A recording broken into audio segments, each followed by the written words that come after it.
مولاي صل وسلم دائما ابدا على حبيبك. Bismillahirrahmanirrahim. Assalamualaikum warahmatullahi wabarakatuh. Alhamdulillahi rabbil alamin, wal aqibatu lil muttaqin, wala udwana illa 'alal zalimin. Ashhadu an la ilaha illallah wa ashhadu anna Muhammadan abduhu wa rasuluh. Allahumma salli ala sayyidina Muhammad wa ala alihi wa ashabihi ajma'in, amma ba'du. Jamaah salat subuh yang dirahmati Allah subhanahu wa ta'ala, alhamdulillah rabbil alamin, senantiasa kita mengucapkan syukur kehadirat Allah subhanahu wa ta'ala atas limpahan rahmat, karunia, hidayah dan inayahnya, sehingga kita dapat berkumpul kembali dalam majlis ilmu ini. Salawat serta salam senantiasa kita haturkan kepada junjungan alam Nabi besar Muhammad sallallahu alaihi wasallam. Begitu pula kepada keluarga beliau, kepada para sahabat-sahabatnya, dan mudah-mudahan kita termasuk umat yang memperoleh syafaat kelak di yaumil akhir. Amin ya rabbal alamin. Jamaah salat subuh yang dirahmati Allah subhanahu wa ta'ala, kita kembali melanjutkan pengajian kita pada subuh Jumat pagi ini. Kita masuk pada hadis nomor 829, halaman 104. Hadis yang dimulai dengan huruf Qaf. Bismillahirrahmanirrahim. Qala Allah Ta'ala, Allah subhanahu wa ta'ala berfirman. Berarti ini termasuk hadis qudsi. Man lam yarda biqada'i wa qadari falyaltasim rabbam ghairi. Rawahul Baihaqi an Anas. Allah subhanahu wa ta'ala berfirman di dalam sebuah hadis qudsi, man lam yarda, barang siapa yang tidak redha, biqada'i, dengan qadaku, wa qadari, dan dengan takdirku, falyaltasim rabbam siwaya, silahkan cari Tuhan selain daripada aku. Nah, jadi dalam hadis qudsi ini Allah subhanahu wa ta'ala mengancam kita, yaitu umat Nabi Muhammad sallallahu alaihi wasallam, tentang bagaimana orang yang tidak ridha dengan segala ketetapan Allah, dengan segala keputusan Allah berupa qada dan qadarnya, maka ancaman Allah, falyaltasim rabbam siwaya, atau falyaltasim rabbam ghairi, silahkan cari Tuhan selain daripada aku. Ini firman Allah subhanahu wa ta'ala. Dalam hadis yang lain juga disebutkan, malam yashkur ala ni'ami walam yasbir ala balai walam yarda ala qadai falyaltasim rabbam siwaya. Dalam hadis qudsi yang lain disebutkan, barang siapa yang tidak bersyukur atas nikmatku, barang siapa yang tidak sabar atas ujian yang aku berikan, dan barang siapa yang tidak redha dengan ketetapan yang telah aku putuskan, silahkan cari Tuhan selain daripada aku. Nah, ini ancaman Allah bagi kita yang tidak pernah redha kepada keputusan Allah. Jadi di dalam rukun iman, salah satu yang harus kita imani itu adalah percaya kepada qada dan qadar Allah, atau kita kenal dengan takdir baik atau takdir buruk yang diberikan oleh Allah subhanahu wa ta'ala. Nah, takdir itu kita bagi menjadi dua. Ada namanya takdir mubram dan ada namanya takdir muallaq. Takdir mubram adalah keputusan Allah yang sudah ditetapkan kepada manusia dari zaman azali, yaitu berupa kematian, lahirnya manusia dengan jenis laki-laki dan perempuan. Nah, itu merupakan takdir mubram, takdir Allah yang tidak bisa kita rubah, karena itu memang ketetapan dari Allah di zaman ajali. Kemudian ada yang disebut dengan takdir mu'allaq. Takdir mu'allaq ini erat kaitannya dengan usaha manusia, atau erat kaitannya dengan ikhtiar manusia, bagaimana caranya merubah dirinya. Nah, sehingga Allah melihat ikhtiar atau usaha manusia, maka berubahlah nasib manusia itu tergantung dari ikhtiar atau usahanya. Sebagaimana Allah Subhanahu wa taala berfirman di dalam Al-Qur'an, "Innallaha la yughayyiru ma biqaumin hatta yughayyiru ma bi anfusihim." Sesungguhnya Allah tidak akan merubah nasib suatu kaum sehingga kaum itu merubah nasibnya sendiri. Allah tidak akan merubah keadaan suatu kelompok selain kelompok itu merubah nasibnya sendiri. Nah, inilah yang disebut dengan takdir mu'allaq, atau takdir yang erat kaitannya dengan usaha atau ikhtiar manusia. Adapun takdir mubram atau takdir yang hubungannya menjadi ketetapan Allah, nah itu tidak bisa kita rubah karena itu semata-mata telah ditetapkan di zaman azali. Nah, untuk itu kita dianjurkan untuk ridha kepada ketetapan Allah berupa qada dan qadar Allah. Jadi jangan pernah kita beranggapan bahwa keputusan Allah adalah untuk menyusahkan atau menyengsarakan manusia, karena keputusan Allah adalah keputusan yang terbaik bagi manusia, walaupun manusia merasa keputusan itu tidak pernah puas bagi dirinya sendiri. Nah, ini ancaman Allah bagi kita manusia yang tidak pernah puas dengan keputusan Allah atau qada dan qadar Allah. Allah mengancam, falyaltasim rabbam ghairi, silahkan cari Tuhan selain daripada aku. Rawahul Baihaqi, hadis ini diriwayatkan oleh Baihaqi an Anas, dari Anas radhiyallahu anhu. Kemudian hadis nomor 830. Qala Allah Ta'ala, Allah Subhanahu wa taala berfirman dalam sebuah hadis qudsi, salasatun ana khamsuhum yaumal qiyamah. Ada 3 kelompok, ana khamsuhum yaumal qiyamah, dan adalah aku, kata Allah, menjadi musuh mereka kelak pada hari kiamat. Jadi ada 3 kelompok yang dibenci oleh Allah pada hari kiamat. Nah, ketika 3 kelompok ini dibenci, maka ketiga kelompok atau golongan ini menjadi musuh Allah pada hari kiamat. Yang pertama, rajulun a'tani summa ghadara, seseorang a'tani yang telah diberikan oleh Allah berupa amanah, berupa kepercayaan, summa ghadara, kemudian dia khianati atau dia ingkari. Nah, bentuknya apa? Yaitu orang yang bersumpah dengan nama Allah, bersumpah dengan menyebut nama Allah, jikalau dia diberikan sesuatu oleh Allah, maka ia akan melaksanakan amanah atau kepercayaan yang diberikan oleh Allah.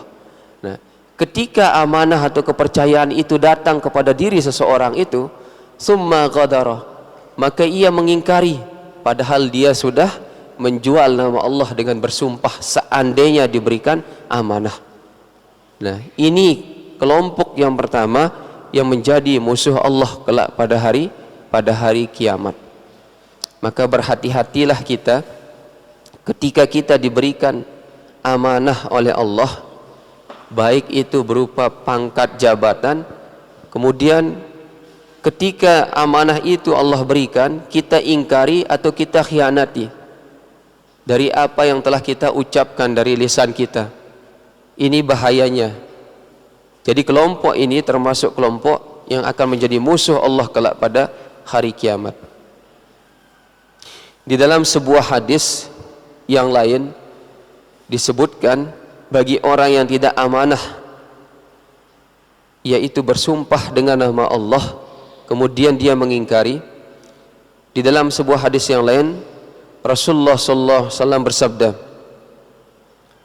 "Man wuliya min amrin nas syai'an fahtahaba an ulil da'fi wal hajjah ihtahaballahu anhu yaumal qiyamah." Barang siapa yang diangkat menjabat menjadi sebuah pemimpin untuk menangani masalah, lalu menghindar untuk melayani kaum yang lemah dan orang yang membutuhkan, maka Allah tidak akan mengindahkannya pada hari kiamat. Nah, ini contoh orang yang tidak amanah, yang diberikan kekuasaan berupa kepemimpinan, kemudian datanglah orang yang lemah kepadanya, datanglah orang yang butuh kepadanya, tapi dia menghindar. Maka orang ini, kata Rasulullah SAW, Allah tidak akan mengindahkannya pada hari kiamat. Maknanya, maka orang ini termasuk orang yang menjadi musuh Allah kelak pada hari kiamat. Nah, ini bahayanya kita diberikan amanah kemudian menyia-nyiakan amanah itu. Yang kedua, musuh Allah kelak pada hari kiamat. Wa rajulun ba'a hurran fa akala samanuhu. Seseorang yang menjual hurran, budak, fa akala samanahu, dari hasil jualannya itu maka dimakan hasilnya. Nah, maknanya apa? Ada seseorang yang menjual manusia, kemudian manusia itu setelah dijual, maka uang hasil penjualannya itu dia makan. Zaman Nabi, ketika seorang budak ingin dibebaskan, maka orang yang ingin membeli budak itu datang kepada tuannya dengan mengatakan bukan membeli tapi memerdekakan budak itu dengan menebus, dengan memberi beberapa uang berupa dinar atau dirham. Nah, zaman sekarang kalau kita kias hadis ini, banyak sekali namanya perdagangan manusia. Banyak orang yang menjual manusia untuk kepentingan-kepentingan pribadi atau diri sendiri. Nah, ini hukumnya haram. Jadi orang yang menjual manusia kepada manusia, maka hasil jualannya itu dia nikmati untuk dia makan, maka ini kelompok termasuk orang yang menjadi musuh Allah kelak pada hari kiamat. Kalau kita kias hadis ini pada zaman sekarang, maka perdagangan manusia pada masa sekarang ini hukumnya haram. Ya. Yang ketiga, nah ini yang paling remeh tapi sering kita lakukan. Warajulun istajara ajiran. Seseorang istajara ajiran yang memperkerjakan orang untuk melakukan sesuatu. Fastaufa minhu, kemudian dari hasil kerjanya itu fastaufa minhu, maka selesailah dia mengerjakan sesuatu, walam yu'tihi ajran, tapi dia tidak memberikan upah kepada orang itu. Ada orang yang memanggil orang lain, mempekerjakan orang lain, kemudian dia berniat bahwa nanti setelah selesai pekerjaannya itu, maka pekerjaannya itu akan diberikan upah sesuai dengan hasil kerjanya. Tapi setelah selesai pekerjaan itu, orang yang menyuruh itu tidak memberikan upahnya langsung, malah menunda-nunda. Nah, ini pekerjaan gampang atau remeh yang sering kita lakukan. Di dalam sebuah hadis yang pernah kita bahas pada Jumat beberapa hari yang lalu, Rasulullah SAW bersabda, "A'tul ajiro ajrahu ayyaji fa'irquhu." Berikanlah upah kepada orang yang engkau suruh itu sebelum dia kering keringatnya. Nah, maknanya apa? Ketika orang itu setelah selesai memberikan pekerjaan yang terbaik buat orang yang disuruh, ketika masih keringat itu basah di bajunya, kemudian kita berikan upah, maka itu merupakan satu kegembiraan bagi orang yang kita suruh itu. Maka jangan kita pernah melalaikan hal-hal kecil, terutama ketika kita menyuruh orang, kemudian setelah pekerjaannya selesai kita lupa untuk membayar orang itu, bahkan itu menjadi hutang. Nah, ini bahayanya. Orang-orang yang seperti itu kelak pada hari kiamat akan menjadi musuh Allah. Nah, inilah 3 golongan yang pada hari kiamat menjadi musuh Allah. Yang pertama, orang yang diberikan amanah, kemudian dengan amanah itu dia ingkari, padahal sebelum diberikan amanah dia bersumpah dengan nama Allah untuk menjalankan amanah itu dengan sebaik-baiknya. Yang kedua, seseorang yang menjual manusia untuk kepentingan diri sendiri, dan hasil jualannya itu atau uang berupa hasil penjualannya itu dia makan untuk kepentingan dirinya sendiri. Dan yang ketiga, seseorang yang mempekerjakan orang lain, kemudian setelah pekerjaan itu selesai maka dia tidak memberi upah kepada orang yang dimintai tolong atau yang disuruh untuk bekerja. Nah, ini 3 golongan yang seandainya ada pada orang, maka itu akan menjadi musuh Allah kelak pada hari kiamat. Rawahul Bukhari an Abi Hurairah. Hadis ini diriwayatkan oleh Imam Bukhari dari Abi Hurairah. Jadi ini merupakan hadis sahih. Kemudian hadis 831. Qala Allah Ta'ala, Allah Subhanahu wa taala berfirman dalam sebuah hadis qudsi, "Satamani ibnu Adam wa ma yanbaghi lahu ayyas tumani wa kazzabani ibnu Adam wa ma yanbaghi lahu ayyukazzibani." Allah Subhanahu wa taala berfirman dalam sebuah hadis qudsi, "Satamani ibnu Adam," anak Adam mencaci aku, kata Allah, mencaci maki aku, anak Adam.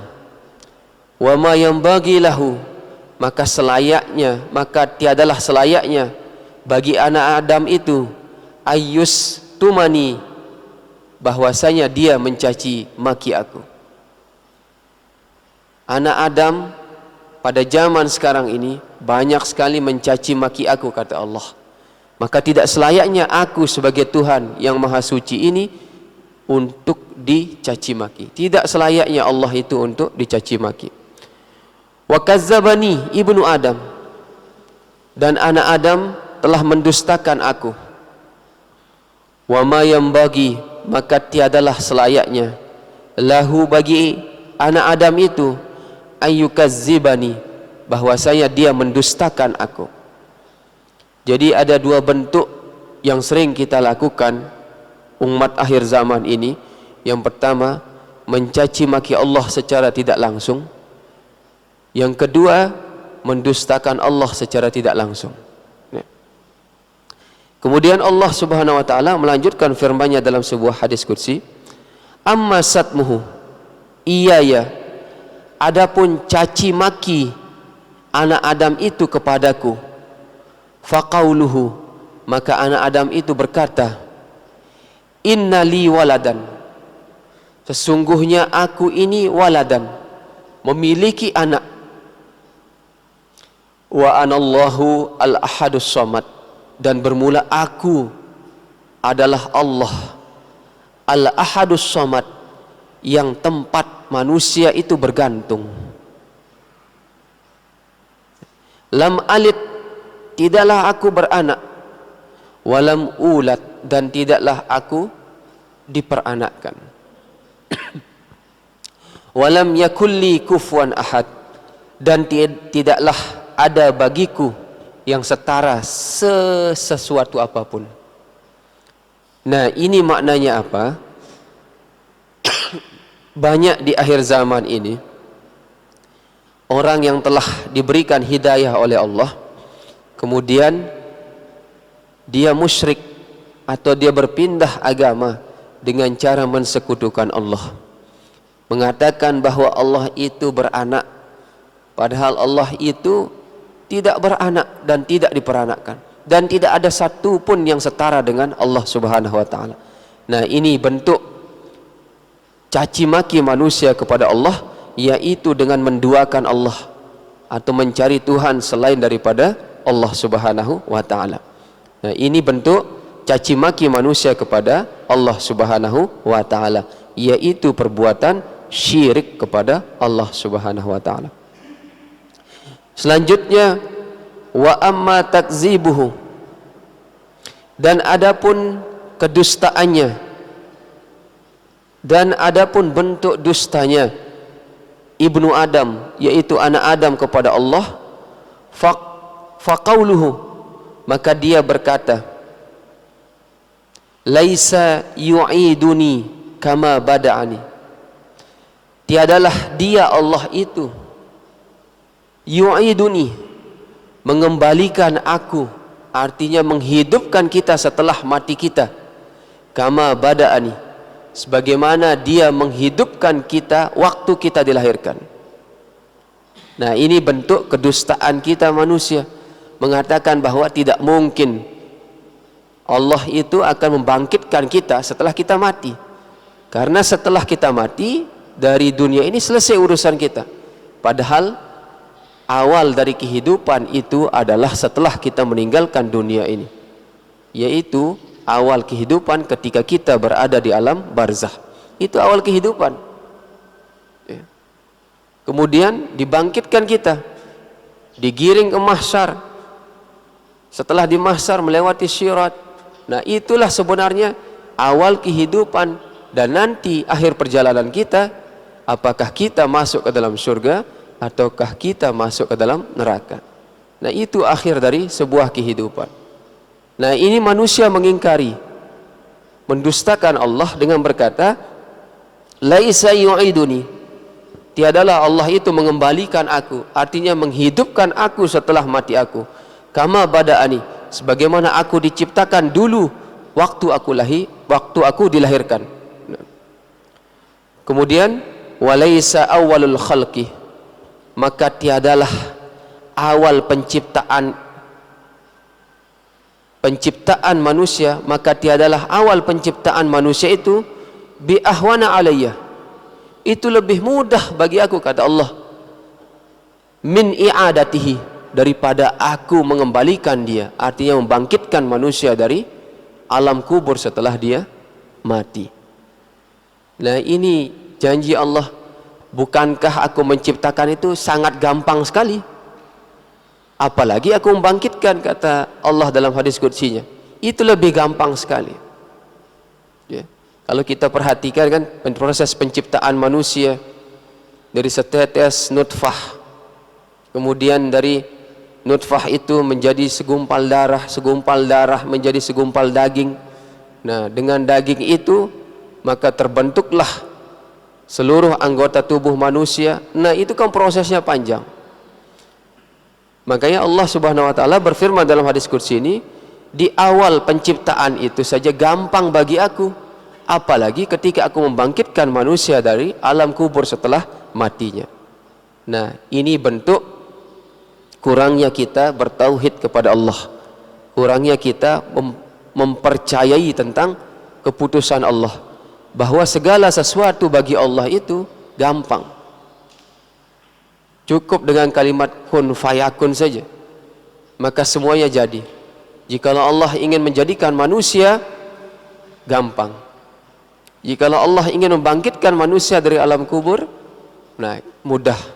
Maka itu semuanya merupakan ketetapan dari Allah. Tapi manusia mengingkari semua itu. Jadi ini bentuk caci maki manusia dan kedustaan manusia. Adapun bentuk caci maki manusia, yang pertama, manusia berbuat musyrik atau mensekutukan Allah dengan mencari Tuhan selain daripadanya. Yang kedua, bentuk kedustaan manusia, yaitu dengan manusia mengatakan Allah itu tidak akan mampu membangkitkan kita sebagaimana Dia menciptakan kita di awal penciptaan. Allah menjawab semua tuduhan itu dengan berkata, di awal penciptaan saja mudah bagiku, apalagi aku membangkitkan engkau dari alam kubur setelah mati. Nah, ini hadits qudsi yang diriwayatkan oleh An-Nasa'i dari Abu Hurairah. Jadi ini kita hati-hati, jangan sampai kita berkeyakinan bahwa Allah itu memiliki anak, bahwa Allah itu diperanakkan juga. Nah, ini kita hati-hati. Dan jangan sampai kita berkata dalam diri hati kita bahwa Allah itu tidak akan mampu untuk membangkitkan kita. Karena jikalau kita sudah hidup kemudian mati, selesai urusan. Jangan sampai kita beriktikad seperti itu. Karena kehidupan yang sesungguhnya adalah kehidupan setelah dunia ini. Selanjutnya hadis nomor 832. Qala Allah Ta'ala, Allah Subhanahu wa Ta'ala berfirman dalam hadis qudsi, a'dadtu li'ibadis shalihin. Aku, kata Allah, telah mempersiapkan surga-surga li'ibadis shalihin, bagi hamba-hambaku yang soleh. Allah sudah mempersiapkan, Allah akan memberikan balasan bagi hamba-hambanya yang soleh, yaitu berupa surga. Mala ainun ra'at, yang mana surga yang nanti disiapkan oleh Allah bagi orang-orang yang soleh itu, mala ainun ra'at, tidak bisa kita bayangkan dengan pandangan mata kita. Wala uzunun sami'at, tidak bisa kita dengar dengan telinga kita. Wala khatara ala qalbin basar, dan tidak pula terlintas dalam hati manusia. Ini gambaran surga, kenikmatan-kenikmatan surga, kelezatan-kelezatan surga yang disediakan oleh Allah bagi orang-orang yang soleh. Itu tidak bisa digambarkan, cukup hanya kita menikmati saja. Karena kenikmatan surga itu tidak bisa kita jabarkan atau gambarkan atau jelaskan dengan pandangan mata kita. Pandangan mata kita melihat dunia, oh ini seperti ini. Tapi ketika kita melihat surga, tidak akan bisa kita jelaskan. Begitu pula ketika kita mendengar kelezatan-kelezatan surga, kita tidak bisa mendengar sepenuhnya. Dan hati kita terlintas juga tentang surga itu tidak bisa kita bayangkan. Hanya kenikmatan yang ada. Nah, ini diperuntukkan bagi orang-orang yang soleh. Makna soleh ini kan benar. Jadi orang soleh yaitu orang yang benar. Orang yang benar itu adalah orang yang berjalan di atas dunia ini sesuai dengan tuntunan syariat. Nah, tentu harus memiliki ilmu.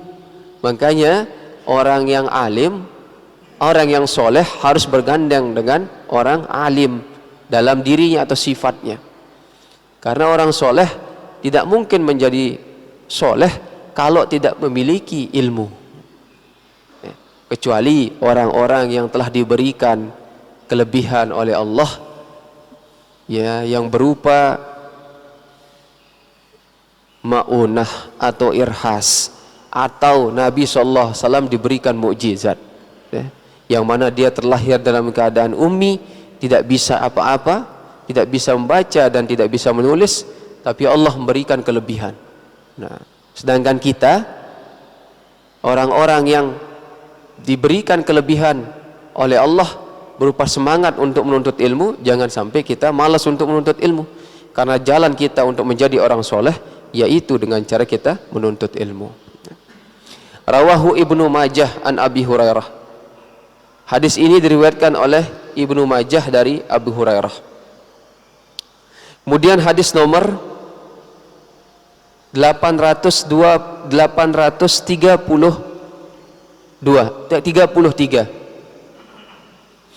Qala Allah Ta'ala, Allah Subhanahu wa Ta'ala berfirman dalam hadis qudsinya,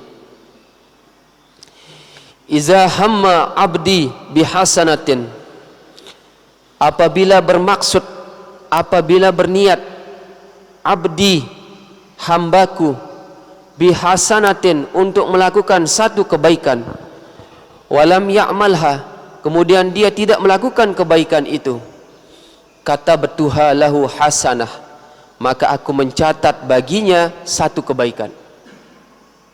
Jikalau kita sudah berniat, berazam, bercita-cita untuk melakukan satu kebaikan, kemudian karena ada sebab yang tidak bisa kita lakukan kebaikan itu, maka Allah mencatat niat baik kita dengan satu kebaikan.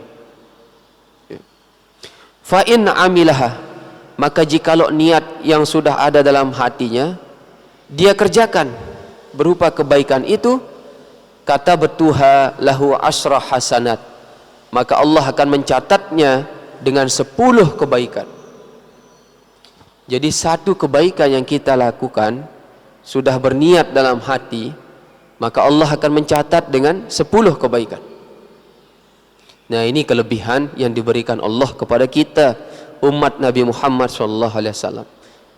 Begitu kan ketika kita berselawat kepada baginda Rasulullah SAW, satu kali selawat, maka Allah akan membalas dengan 10 selawat, artinya 10 kebaikan, 10 rahmat bagi kita, umat Nabi Muhammad. Ila 700 dha'fin, sampai dengan 700 kali lipat. Jadi satu kebaikan dibalas oleh Allah dengan 10 kebaikan sampai dengan 700 kali. Nah, ini kelebihan kita berbuat baik, berbuat baik dari satu kebaikan menjadi 10, dari 10 bahkan dilipat gandakan oleh Allah sampai dengan 700. Ini satu kebaikan. Fa iza hamma bisayyi'atin, maka apabila seorang hamba itu berniat melakukan satu keburukan, walam ya'malha, tapi dia tidak mengerjakannya, lam aktubuha alaihi, maka tidak dicatat oleh Allah kepadanya. Kita berniat melakukan satu keburukan, tapi diberikan hidayah oleh Allah untuk kita tidak melakukan satu keburukan itu, maka Allah tidak mencatat walaupun terlintas dalam hati kita. Fa in amilaha, maka jikalau melakukan akan keburukan itu, kata betuha alaihi sayyi'atan wahidatan, maka Allah akan mencatat keburukan itu dengan satu keburukan.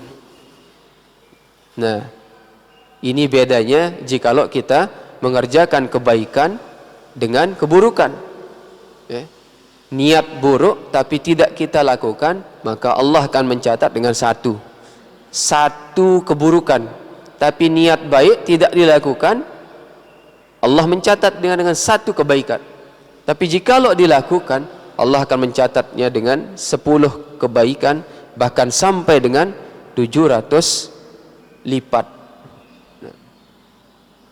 Nah, ini kelebihan yang diberikan Allah kepada kita, yaitu umat Rasulullah sallallahu alaihi wasallam. Rawahu Syaikhan an Abi Hurairah. Hadis ini diriwayatkan oleh Syaikhan dari Abi Hurairah. Jadi jangan sampai kita menunda-nunda kebaikan, karena kebaikan ini Allah akan melipat gandakan dengan 700 kebaikan. Nah, kemudian hadis 834. Qala Allah Ta'ala, Allah Subhanahu wa Ta'ala berfirman, wa man azlamu, dan orang-orang yang telah berbuat zalim, telah berbuat aniaya. Siapa dia? Orang yang telah berbuat aniaya, mimman zahaba, yaitu orang yang membuat, yakhluku, yaitu orang yang membuat yakhluqu khalqan, membuat suatu ciptaan, ka khalqi, sebagaimana aku menciptakan.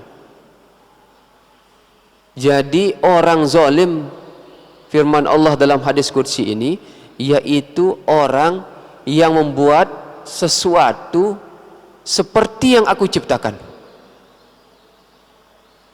Ini larangan bagi kita manusia membuat patung. Itu termasuk orang-orang yang zalim. Orang-orang yang membuat patung dari kayu, dari batu, itu disindir oleh Allah. Jadi orang zalim itu adalah orang yang membuat sesuatu seperti yang aku ciptakan. Ini. Falyakhluqu, seandainya kita ingin menciptakan atau membuat sesuatu, falyakhluqu, maka hendaklah kalian membuat habbatan, biji, au yakhluqu zarratan, atau kalian membuat biji gandum, au yakhluqu sya'iratan, atau kalian membuat biji gandum yang merah. Jadi zarratan itu biji gandum yang putih, ada juga sya'iratan, biji gandum yang berwarna merah. Nah, ini sindiran Allah kepada orang-orang yang membuat ciptaan-ciptaan yang mirip dengan yang diciptakan oleh Allah. Jadi itu termasuk orang-orang yang zalim. Bahkan di dalam hadis itu, yaitu hadis yang lain menyebutkan, seandainya kalian membuat seperti yang aku ciptakan, silahkan hidupkan dia seperti aku menghidupkan kalian. Nah, ini sindiran Allah bagi orang-orang yang memahat, membuat patung dari kayu atau dari batu. Karena itu hukumnya haram. Tapi banyak kita lihat manusia mengkoleksi itu. Ketika kita membeli kayu yang berbentuk manusia atau batu yang berbentuk manusia menjadi koleksi, nah ini tidak boleh. Dibuatnya saja haram, apalagi kita membeli barang haram. Nah, itulah yang menyebabkan malaikat tidak akan masuk ke dalam rumah kita. Bahayanya kita memiliki atau adanya barang-barang haram dalam rumah kita. Jadi hati-hati kita jikalau memiliki benda yang seperti itu.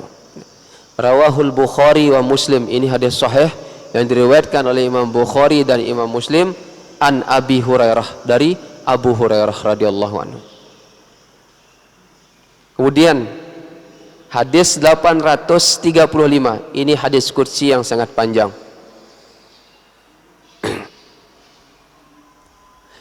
Qala Allah Ta'ala, Allah Subhanahu wa taala berfirman dalam hadis qudsinya, ya ibadi, wahai hambaku, kata Allah, inni haramtu zulma, sesungguhnya aku mengharamkan kezaliman, berbuat zalim, ala nafsi, atas diriku, yaitu dengan cara kita mensekutukan Allah, itu perbuatan zalim. Wa ja'altuhu muharraman bainakum, dan aku menjadikan keharaman untuk berbuat zalim bainakum, di antara kalian manusia. Jadi Allah mengharamkan perbuatan zalim kepada Allah sendiri, yaitu dalam bentuk kesyirikan, dan Allah pula mengharamkan untuk kita berbuat zalim kepada manusia. Fala tazalamu, maka janganlah kalian wahai manusia saling menzalimi antara satu dengan yang lain. Ya ibadi, wahai hambaku, kata Allah, kullukum dhalun, tiap-tiap kalian itu dalam keadaan tersesat, illa man hadaituhu, kecuali orang-orang yang telah aku berikan hidayah kepadanya. Fastashhaduni, maka mintalah kalian hidayah kepadaku. Ahdikum, maka aku akan memberikan kalian hidayah. Jadi kita manusia ini hakikatnya ini dalam hidup ini kita dalam keadaan tersesat. Kita tidak tahu apa-apa. Ada orang yang diberikan hidayah, ada pula orang yang disesatkan oleh Allah.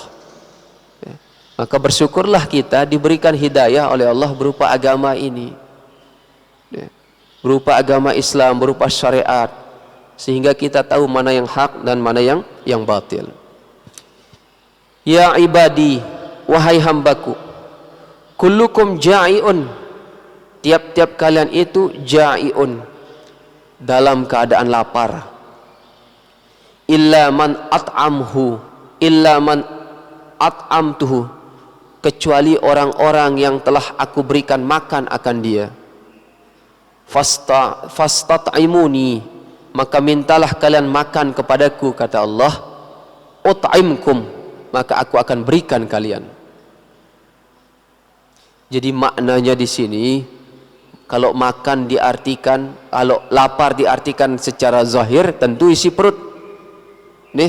Tentu isi perut maknanya secara zahir. Tapi kalau secara hakikatnya, hati kita ini kosong, hati kita ini lapar.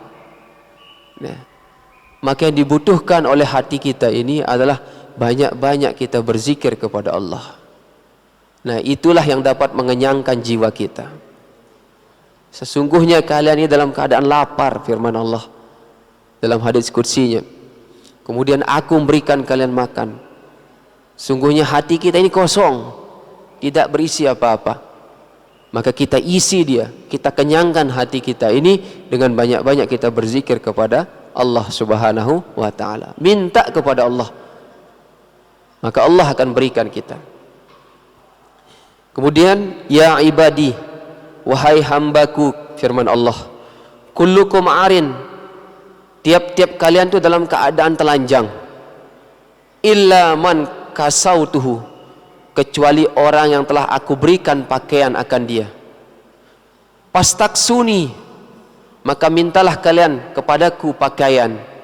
Aksukum, maka aku akan berikan kalian pakaian. Jadi iman kita, jadi jangan kita artikan secara zahir kita ini telanjang. Bukan itu maknanya. Tapi maknanya iman kita ini kan telanjang. Di dalam hadis kan disebutkan al-imanu uryanun. Bermula iman itu datang kepada kita dalam keadaan telanjang. Apa pakaiannya? Walibasuhut taqwa. Maka pakaian iman itu adalah ketakwaan. Ini maknanya. Kita ini dalam keadaan telanjang iman kita. Kemudian Allah tutupi iman kita yang telanjang itu dengan pakaian yang kita sebut dengan pakaian takwa. Nah, ini maknanya. Datang kepadaku minta pakaian itu, minta pakaian ketakwaan itu, aku akan beri kalian. Ini dalam hadis qudsinya. Kemudian, ya ibadi, wahai hambaku, innakum tukhti'una bil-laili wan nahar. Sesungguhnya kalian telah berbuat dosa bil-laili wan nahar, pada malam hari dan siang harinya. Wa ana ughfiru dzunuba jami'a, dan bermula aku, kata Allah, aghfiru dzunuba jami'a, mengampuni dosa-dosa kalian yang telah kalian lakukan pada malam hari dan siang hari itu, jami'an, semuanya. Pastaghfiruni, maka mohon ampunlah kepadaku, aghfir lakum, aku akan ampuni dosa-dosa kalian. Nah, ini murahnya Allah bagi kita. Malam hari kita berdosa, siang hari kita melakukan maksiat. Jikalau kita datang kepada Allah, Allah pasti akan ampuni dosa-dosa kita. Ya ibadi, wahai hambaku, innakum lan tablughu darran. Sesungguhnya kalian tidak akan pernah sampai, tidak akan pernah mampu durri, berbuat kemudaratan kepadaku. Fatadurruni, maka kalian itu berkumpul untuk melakukan kemudaratan kepadaku. Jikalau kita manusia berkumpul berniat untuk melakukan kemudaratan kepada Allah atau mencelakai atas apa yang telah Allah berikan, tidak akan pernah mampu. Walan tablughu nafa'ani, dan tidak akan pernah sampai kepada kalian wahai manusia atau hambaku naf'ani, manfaat-manfaat dari aku, fatanfa'uni, maka aku memberikan manfaat kepada kalian. Jadi manfaat-manfaat yang kita peroleh dalam hidup ini semata-mata pemberian dari Allah. Adapun ikhtiar itu nomor 2. Nomor satunya yaitu bagaimana Allah itu memiliki sifat Rahman dan Rahim kepada kita. Nah, dengan sifat itu maka manfaat-manfaat berupa kehidupan yang berkah ini Allah berikan kepada kita. Kemudian, ya ibadi wahai hambaku, lau anna awalukum, jikalau bahwasanya awal kalian, wa akhirukum dan di akhir kalian, wa insakum dan manusia-manusia di antara kalian, wa jinnakum dan jin-jin di antara kalian, kanu ala atqa qalbi, adalah di dalam hati mereka itu ketakwaan, rajulun wahidin minkum, seseorang di antara kalian, ma zada zalika fi mulki syai'an, maka tidak akan menambah yang demikian itu atas kerajaan yang aku miliki sesuatu apapun. Jadi Allah Subhanahu wa taala berfirman, seandainya manusia yang awal penciptaannya dan di akhir penciptaannya, kemudian manusia yang telah diciptakan oleh Allah, kemudian jin yang diciptakan oleh Allah, di dalam hati mereka itu memiliki sifat takwa, maka itu tidak akan menambah kemuliaan Allah. Jadi ketakwaan kita yang kita lakukan ini semata-mata kembali kepada diri kita, bukan kembali kepada Allah. Ketakwaan kita itu tidak akan merubah bagaimana Allah itu, atau tidak akan menambah bagaimana Allah itu memiliki kekuasaan. Bukan semata-mata dengan kita bertakwa kepada Allah, Allah akan menambah kekuasaannya, bukan. Ketakwaan itu akan kembali kepada kita. Ya ibadi wahai hambaku, lau anna awalakum, seandainya manusia-manusia yang pertama di antara kalian, wa akhirakum dan manusia-manusia yang di akhir kalian, wa insakum dan manusia-manusia yang ada di antara kalian, wa jinnakum dan jin-jin yang ada di antara kalian, kanu ala afjara qalbin, jikalau di dalam hati mereka itu berbuat dosa kepada Allah, rajulun wahidin minkum, salah satu di antara kalian, lam naqasa zalika mim mulki syai'an, maka dosa-dosa yang telah kita lakukan manusia itu tidak akan mengurangi kemuliaan Allah dari dosa-dosa itu. Nah, ini sama dengan ketakwaan. Ketakwaan itu kembali kepada orang itu, begitu pula dosa yang kita lakukan kembali kepada diri kita sendiri. Dan dosa yang telah kita lakukan itu tidak akan pernah mengurangi namanya kemuliaan Allah Subhanahu wa ta'ala. Ya ibadi wahai hamba-hambaku, lau anna awalakum wa akhirakum wa insakum wa jinnakum, jikalau bahwasanya awal kalian dan akhir kalian dan manusia-manusia di antara kalian dan jin-jin di antara kalian, qamu berdiri mereka itu, fi sa'idin wahidin, di dalam sebuah lapangan, pasa aluni, kemudian mereka meminta kepadaku, fa'ataitu, maka aku akan beri kepada mereka, kullu insin, tiap-tiap manusia itu, mas'alatahu, akan masalah-masalahnya, ma naqasa zalika mimma indi, maka tiap-tiap pemberian Allah yang diberikan kepada manusia dari masalah-masalahnya itu, ma naqasa zalika mimma indi, itu tidak akan mengurangi sedikit pun dari apa yang dimiliki oleh Allah. Jadi setiap doa yang diberikan Allah dari hasil doa kita itu tidak akan pernah mengurangi apa yang ada di sisi Allah. Jadi jangan kita berpikir kok Allah tidak pernah habis memberikan kita doa kita. itu Allah akan terus berikan kepada kita, dan apa yang telah diberikan oleh Allah itu di sisi Allah itu tidak akan pernah habis. Nah. Illa kama yanqusul mikhyatu, kecuali sebagaimana berkurangnya jarum iz udakhila al-bahra, ketika dicelupkan jarum itu ke dalam lautan yang luas. Nah, seperti itu nikmat yang dimiliki oleh Allah. Diibaratkan sebagai seandainya kita mencelupkan atau masukkan jarum ke dalam lautan, kemudian kita angkat jarum itu, maka air-air yang menetes itu akan kembali ke lautan itu dari jarum itu.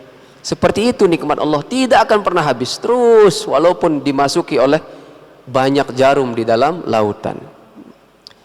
Kemudian yang terakhir, ya ibadi, wahai hamba-hambaku, innama hiya a'malakum, sesungguhnya amal-amal kalian, uhsiha lakum, dicatat amal kalian, lakum, bagi kalian sendiri, bukan untuk Allah.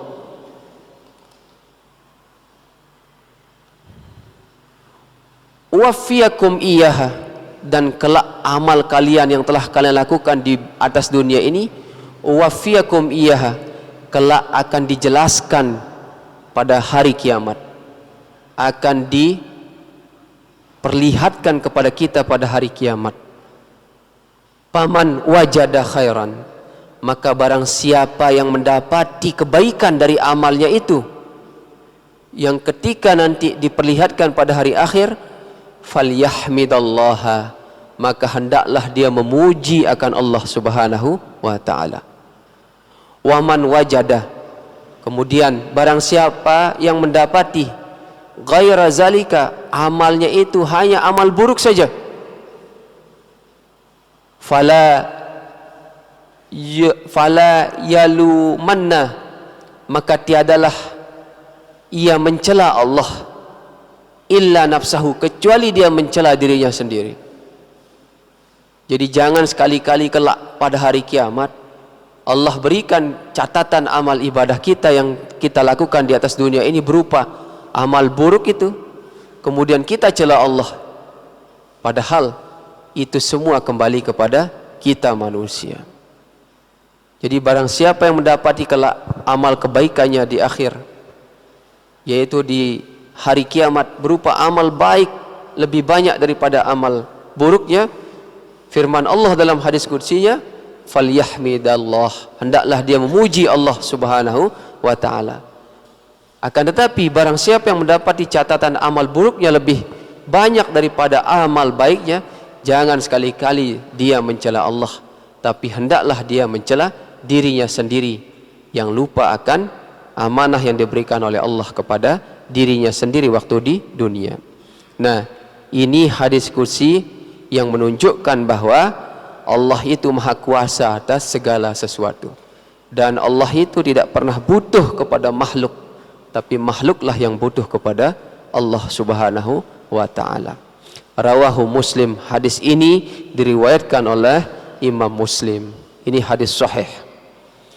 Jamaah salat subuh rahimakumullah, beberapa hadis qudsi telah kita bahas, dan insyaallah kita akan lanjutkan lagi pembahasan tentang hadis qudsi ini pada Jumat yang akan datang. Mudah-mudahan apa yang telah kita baca pada Jumat subuh pagi ini dapat menjadi renungan kita bersama dan dapat kita amalkan dalam kehidupan kita sehari-hari. Insyaallah akan kita lanjutkan pada Jumat yang akan datang. Wallahu subhanahu wa ta'ala alam. Bismillahirrahmanirrahim. Alhamdulillah rabbil alamin, hamdan yuafi ni'amahu yukafi'u mazidah. Ya Rabbana lakal hamdu kama yanbaghi li jalalika wajhikal karim wa azimi sultani. Allahumma salli ala sayyidina Muhammadin miftahi babi rahmatillah, adada ma fi ilmillah, salatan wa salaman daiman bidawam mulkillah, wa ala alihi wa sahbihi wa sallim. Allahumma amnun alaina bi safa'il ma'rifah wa habna tasihal muamalah fima bainana wa bainaka la sunnah warzuqna sidqa tawakkuli alaika wa husnul zanni bika wa amnun alaina bi kulli ma yukaribuna ilaik مقرونا في دارنا برحمتك يا أرحم الراحمين. اللهم اغفر لنا ولوالدينا وارحمهم كما ربونا صغارا. ربنا آتنا في الدنيا حسنة وفي الآخرة حسنة وقنا عذاب النار. سبحان ربك رب العزة عما يصفون والسلام على المرسلين والحمد لله رب العالمين. Wassalamualaikum warahmatullahi wabarakatuh.